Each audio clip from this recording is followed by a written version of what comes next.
Chapter 39. The Compresence of Opposites. In the beginning was the Word, and the Word was with God, and the Word was God. The same was in the beginning with God. All things were made by him, and without him was not anything made that was made. In him was life, and the life was the light of men, and the light shineth in darkness, and the darkness comprehended it not.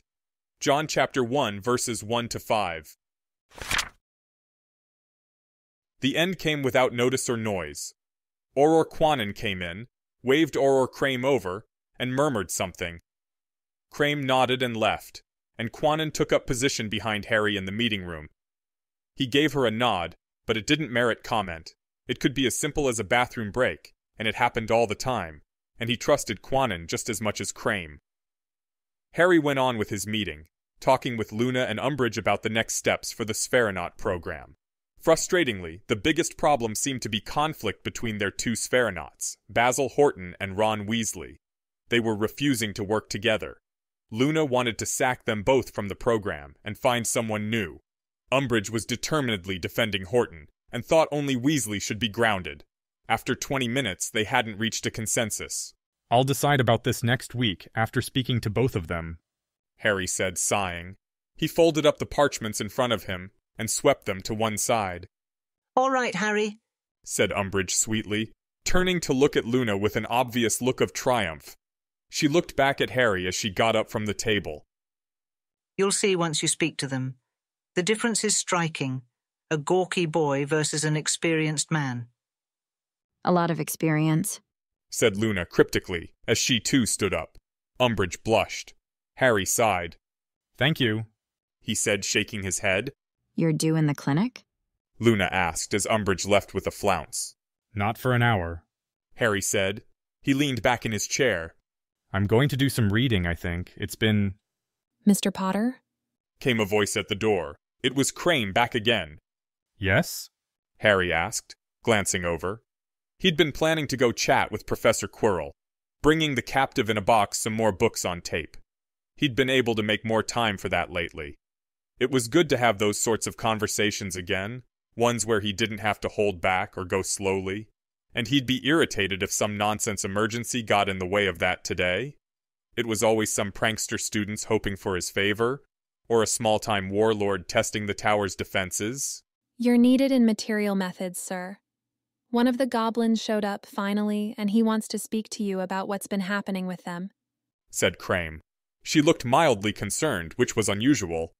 "Fine," said Harry. "I'll be glad to know what's going on in Ackle that we've gotten to this point. I don't need a group of angry and sullen beings.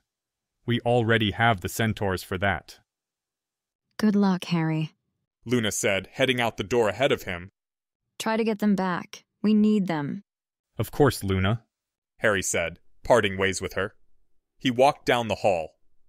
As he rounded the corner, though, he was surprised to find a stranger standing there, flanked by several healers from the clinic and 6 or 7 Aurors. Umbridge was also standing next to the man, smiling. "What?" said Harry, but the man had already darted forward. Harry jerked back instinctively. Almost as quickly he shoved one hand into the opposite sleeve to snatch out his wand. But the man's hand was fast, and it touched his wrist, and it was too late. "Aegeus Timentus," said the man. Harry Potter Evans Verres existed. This was true. And there was more of him. Elsewhere and here. So much of his being was held back from him, excluded into another place, even as the entirety of his mind was laid out before him, and subject to the careful touch of his enemy. He watched, and felt nothing but idle curiosity. Harry's mind was laid out in front of him. It shifted from shape to shape in the way of something in a dream, somehow without ever changing while at the same time being in constant flux. He could see hormonal drives, deep impulses, passing memories, flighty sensations, and everything else that made up his cognition. But that knowledge was far from him. He could even see a rigidity that stiffened its way through parts of his mind, a visible unbreakable vow that kept his thoughts from ever taking certain shapes. But that sight meant nothing to him. Harry was a speck, a fragment, a mote of consciousness. A man was there, the man who had touched Harry, His enemy. Harry knew that, somewhere and somehow far away. But it didn't matter. With the flicker of self left to him, Harry observed. "Hello there, Mr. Potter. You look older than the last time I was able to watch you," said the man. He was of middling height and uncertain ethnicity, with dark skin but an Asian cast to his features. He wore robes of extraordinary simplicity and extraordinary quality. His hair was thinning on top. His eyes were brown and calm. "I am Meld," the man said. "or so you can call me. It is an old word of my youth." Harry absorbed this information and felt it pass through his consciousness, out into the larger part of his mind, where it met with a shiver of doubt. Only a sliver of Harry was aware, though, and it had no room for such complexities as reaction or speech. "You are safe, Mr. Potter. I am not going to kill you. When we are done, you will be changed, but you will be alive. Do not try to resist. There is no method available to you that would allow you to resist the lethe touch. Your occlumency is a child's toy, more suitable for games than protection. Nor would it be well for the world for you to try to resist. Believe me when I say that it is for the good of that world that I act," said Meld. "Magic must perish if life is to survive. This is the legacy of Atlantis. This is the legacy of the Prince of Enchanters, Merlin. For years beyond counting, I and others have preserved that legacy. We have moved our pieces as we could and watched magic fade." Meld stepped out through Harry's mind, shifting gently to shoulder his way past rippling curtains of curds that reeked of whiteness. "You are unpredictable and strange, Mr. Potter, so I have left you little of your wakefulness. Who knows what unconventional preparations you might have laid up in your mind, hidden away from our scrying in your mirror-bound tower? I take no risks. For now, though, this means we cannot have a conversation. I apologize for that." He slid his fingers into a white ripple and parted it. He looked curiously at the parting. "So many unusual ideas." He smiled. "Here we are. Prophecies are at work. Only by seeking the scorpion and the archer locked beyond return shall the crux succeed. By this path shall death be defeated for the banished father. And what does that— I see." Meld plucked at a gray burr and lifted it up for inspection. It drew a tangle of its fellows along like a springy mat of thorns. Meld examined the section of burrs. His face changed from curiosity to surprise, as though he'd understood something. "A clever use of the spirit stone if you have deduced the answer correctly. I admit that this is clever, genius even, considering the way in which you obtained the stone from our pawn." He shook his head, chuckling. "It is fortunate indeed that I came here if this was your plan. Defeat death? What would such an event look like? If you spent even a moment thinking of alternate outcomes or possible interpretations, you would turn away in horror and take your own life. You decided your preferred meaning and seized it." A pause as he plucked at nearby bristles and burrs, contemplatively. "Your guilt drives you to these lengths, not your good sense." Meld dropped the vinegar-smelling lights in his hands, allowing them to settle back into a glowing three-dimensional web that rippled with pulses of energy. There had been no transition from fibrous thorn tangle to web of lights, and somehow both were still true. Meld traced a handful of the web's strands, an acid tang accompanying every pulse of light under his careful fingers, until he reached a bright node. "Other prophecies. A boy fated to bring down a great house, but that is no matter. This Lawrence boy might just as well fulfill his part by causing the destruction of some noble manor, rather than any great shift in your little political game. Your attempts to change his attitude were a waste of time." Here," Meld said, snatching at a bony protuberance, pulling at it until it stretched like yellowed taffy. It distended from the great knobby mass of bone, and it seemed to impart meaning to the wizard as he worked it with his fingers. Harry watched from some other place, both here and there. His world was constrained to the moment, as though he were a brute animal. It was shallow and wonderful. "Yes," he said. "You are the child who will tear apart the very stars in heaven. And if that is indeed you, then you will also rend asunder the fires of the sky, or tear open the eyes of heaven, and other such phrasings. A nexus of prophecy, all surely referring to one child and one decision. Unmistakable even to Nell's toppled queen, Dumbledore. I suppose you can't be blamed. You have done your best, your very best, with what you had and what you knew. You are master of the world. Or at least you could be master with a flick of your wrist to bring your opponents into mate. Or near enough to make no matter. Meld paused for a moment.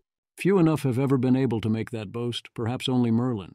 But your goals have been misguided, even foolish, and you have not made the most of your opportunities. For years now, you have had access to some of the deepest lore. But you have wasted your time on frivolities. Lifeboats from Earth, honestly. The wizard shook his head, chuckling. He walked to a new place along the outside of the bony mass, and touched a polished knob that stuck out prominently. Combining the muggle and magical is not a new thing despite your arrogance. What has it given you besides trinkets up high in the air? Let us see. He pushed the knob aside and scooped his hand into the surface of the bone, distending it as he forced his fingers deeper inside. He drew out a thick handful of whitish bone, sculpted out in a column by his careful but insistent hand. What is this? He examined the thoughts. Some mawkish combination of old philosophy and new science and something Merlin once said? Well, all that is... There was a heavy pause, a pause as weighty as iron, as Meld's voice died. He looked stunned by what he'd found. He took a step back, and then he threw up his hands, his face reddening, snapping. You realized this, and you discarded the idea? Harry, a mote of pleasant consciousness, observed this anger with distant interest. He could see changes in the whispering rattle of long serrated teeth, moving in the immense jaw that now represented his mind. Meld held one long incisor, but others were moving in a swirl up and down, revealing in some unimaginable fashion that a part of Harry was upset. The mote that was Harry saw himself struggling mightily, and finding no purchase. You even believe that you want to keep everyone alive, and I could have credited your good intentions. But you do not even seem to understand the contradiction in the fact that you're willing to sacrifice human lives out of fear of some insanity that will happen in... Meld paused and swiped at the large incisor's surface, scrutinizing it. A Google of years. It's stupidity of the highest order, and it shows why you are such a threat. Meld swept his hand forward, seeming to let release his anger at the same time that he released the enormous tooth in his hand, letting it slide from his grip and settle back into its rattling place. He sighed. The implications of this are even beyond the practical benefits, but you know so little ultimately. An idiot genius placing his pieces on the board with a fool's luck. And how much corruption here spreading through you like a rot. Tom Riddle within you and Tom Riddle without you, and you becoming more like both. He shook his head and placed his hands on his hips, looking down at the gobbets of thick fat that hung in the air all around him. It is good that I came, though I was afraid. Not only will I stop you from your foolishness, you provide me here with new knowledge 1,000-fold beyond what I ever could have hoped. I can find no metaphor from the game of kings. Suffice to say that your mad insight will raise me beyond where even centuries of effort has brought me. The fraction of Harry that was awake, the mild observer, saw motion within itself. A planned uprising of mental discipline, the buried power of years of practice at introspection and systematic thought. He couldn't touch it, and knew it not, but he could observe it. He had been a creature of the mind for so long. Heuristics and biases, occlumency and vows. He was not ancient and was not powerful, but he was a creature of the mind. He was the master of his mind, and no one else. That distant mind swelled in shudders, setting the constellation of Greece into a rhythm. It pulsed and built to a crescendo, striving mightily to take possession of itself.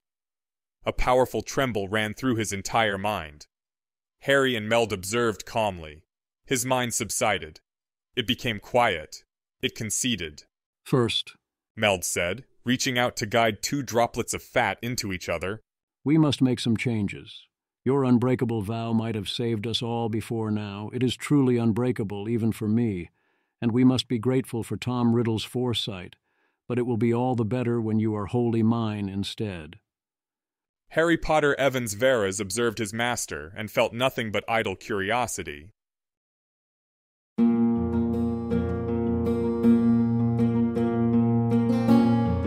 This has been an AI reading of the Harry Potter and the Methods of Rationality fanfic, Significant Digits, written by Alexander Debus, You can find the original text at anarchiahyperbole.com. The voice for this project was provided by Aeneas Brodsky.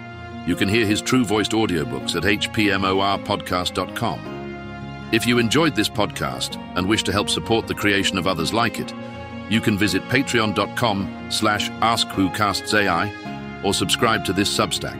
Thanks for listening.